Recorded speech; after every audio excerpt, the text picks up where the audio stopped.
Hey guys, welcome back to the channel, and this is how to send money to another Wise account.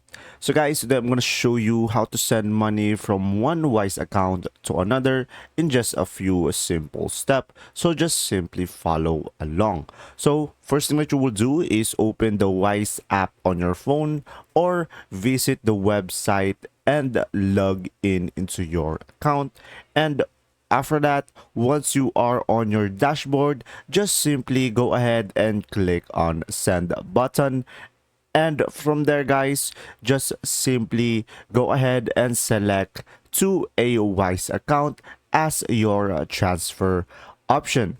And from there, guys, just simply provide the recipient email address or Wise account details.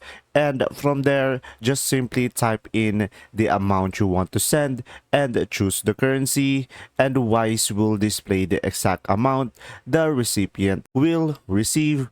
And from there, guys, you will see all of the details of the transaction and just simply review all the details and make sure everything is correct. And once you're ready, just click on the send button to complete the transfer. And from there, guys, you'll be able to successfully send money to another Wise account. So just follow these steps that I showed you on the screen. And that's simply about it. If this video was helpful, please like and subscribe, and thanks for watching. See ya!